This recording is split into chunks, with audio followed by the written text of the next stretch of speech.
Today on Unity Motorsports Garage, we have something really cool coming from the dyno. Stay tuned.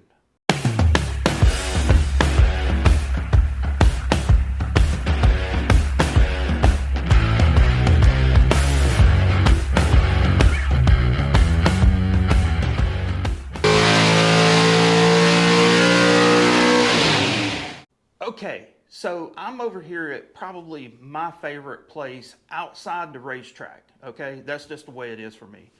I either want to be at the racetrack or I want to be at the dyno sale. And today I've got David Vizard, I got Greg Finnegan here. We have some killer, outstanding news for you, the viewer, that's coming along for this coming year.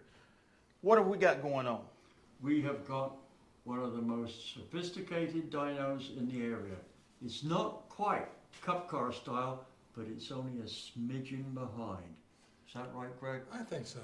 What do we have here? What's this dyno? This is a PowerMark dyno, Superflow PowerMark, which I consider a little bit, I don't know, a little bit of a big brother maybe to most people have the 902.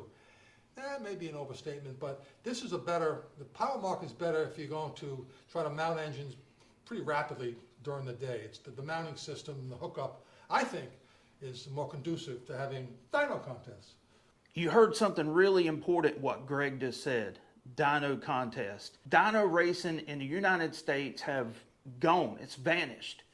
We are bringing it back right here, right now. Greg's got the Race Engine Challenge dyno.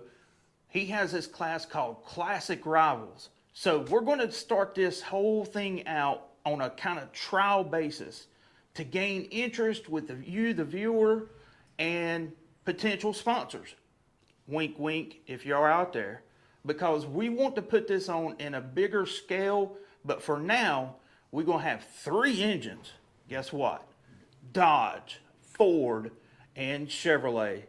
This is going to be epic. So tell us about... Andy, I think most of them will understand. The reason we've only got 3 engines here is we have to start somewhere. That's right.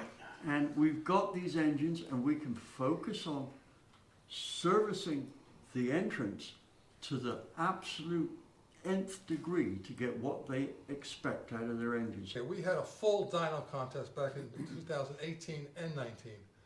Little short YouTube clips of that are on the webpage. I'll put a clip of it in, that way you can see it. Finnegan, and this is our inaugural Race Engine Challenge, which is Dyno Racing, which is taking modified engines that originally were in, most of them were in passenger cars, modifying to meet specifications that turn them into a race motor, and then we put it on a thing called a dynometer, dyno for short, and we measure the power.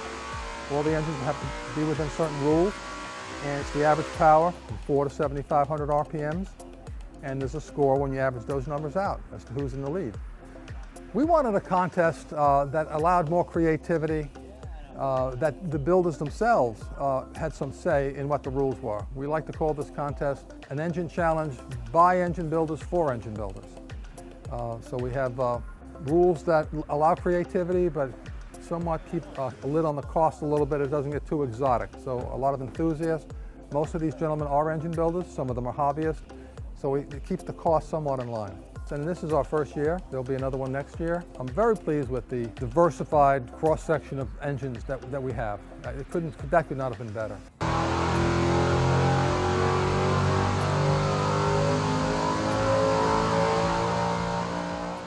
And well, we were going to have it in 2020, COVID, nothing happened that year. And we really haven't been able to get the sponsor money to have a full-blown dyno contest. When I say full-blown, we structured it. I mean, Engine Masters did some things right. I think we improved on some things, but they usually had 16, 18 engines, and we did also. But if you have 16 or 18 people sign up, you're always going to get 1 or 2 that drop out. That's understandable. But it was a full week contest. I mean, it was a whole week and 4 engines a day, and then what we call the finals on Friday. That's a lot of work. So not being able to get the sponsor money, we haven't done anything since then, but we thought we'd at least have this 3 engines, 3 buddies, classic rivals, Ford versus Chevy versus Mopar. Sounds like fun. So this is the type of engine that we're actually talking about. This is a 23-degree small block Chevy. Even though it has all of the high-tech gadgets on it with fuel injection, coil on plug, or coil near plug, let me get that right. This here is representative of what you could expect to see in that dyno competition. Now, if one wanted to run carbureted, so be it. So tell us a little bit about what you have in store. Now, this is like a dyno mule. Is this going to be the final version, or are you going to do tweaking? Oh, we're going to do a lot of tweaking. We have 3 sets of headers. This is the first set of head here. We have, these are 4-to-1, 1 5/8 primary. The next will be 1 7/8 primary, 4-to-1. And then I have a nice set of tri-wise, 1 3/4, 1 7/8 tri-wise. My experience with tri-wise is they really help pick up the torque down in the 4,000 RPM range, because in the contest it's between 3,500 and 7,000. So you get That's important. You just get as many points if you pull it up here as you do over here. So this was just the first blush, first dyno. We're going to advance the cam or retarder, see how that affects it. Try a different throttle body. I might even try a carburetor. Yeah! I've noticed that carburetors do have an advantage. They have an advantage. It seems like in the lower RPM range, because of the cool charge nature of it, they creates more density in the intake charge, I guess. But as the RPMs get higher and higher, in other dyno sessions I've seen that between the fuel injection and the carburetor, the higher the RPM, the gap starts to narrow. That might be because a carburetor has to have a little bit of a pressure drop to work. With the throttle body, you can put a garbage pail on there that doesn't need any pressure drop. So maybe that's the reason. Okay, so tell me, for this contest, how is it judged? What is the parameters for the contest? Average peak torque, horsepower? No, it's the straight, the average horsepower between 3,500 and 7,000, the average power. The dyno will make a reading every 100 RPMs, and it'll even tell you, between this RPM and that RPM, this is your average power. That's the score. The old days with engine masters, I don't know why they talked about average horsepower plus the average torque. It makes no sense to me. Horsepower is derived from torque anyway, so why we don't have to talk about it. Now, we will report the peak horsepower and peak torque, just out of curiosity, but it's the average. It's not just a peaky engine. Bingo. So if you're a shop or if you're a YouTube channel that's got an engine similar to this that you would be interested in running in a contest like this, where you need to go is raceenginechallenge.com. Go on there, look at the rule set, because the rule set is pretty stringent. They are what they are, but I bet you we're going to see some killer power delivered from that rule set. My guess is it's probably going to be upwards of 600s, maybe low 700s. I don't know, but that's just my guess based off of what I looked at the rules. But contact, is there a contact on there? There is, yes, there is an email address on the webpage, and it's got my mobile phone number. Maybe I'm old-fashioned. If you have a real question, you want to talk about something, pick up the phone and just dial the number that's on the webpage. I usually learn something by speaking with potential competitors. And sometimes in the past, when we had the contest back in 18 and 19, I had some people call me and point some things out that I said, you know, you're right, we need to change that. And it's not like you have to go through some bureaucracy to get something changed. We'll change it right on the spot if what you're saying makes sense. One of the things that I'm really excited about with the partnership with Race Engine Challenge Dyno is, you know, that I've got 2 engine projects that I'm working on.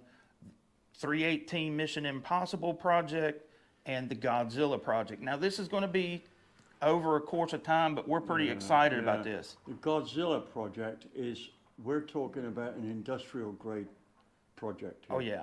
This is not a mild hop up. We are going to do something that you'd expect Roush to do. Exactly. Right. And we're going to go mid-4s in the 8th mile. Yeah. You might be asking yourself, who are the contestants in this contest, this trial contest we're having? Well, you've met Greg. You've seen the 23-degree small block Chevy. Well, who's bringing the Ford? Brian Salter of Brian Salter Racing Engines stepped up, and he is bringing the Ford contingent. And then what about the small block Mopar? You're not going to believe this. It's coming from Canada. Carlos, and I'm not even going to try to pronounce his last name because I would butcher it up worse than a steak. But anyways, he is coming down from Canada, and I'm going to put the information of his racehead shop down here below.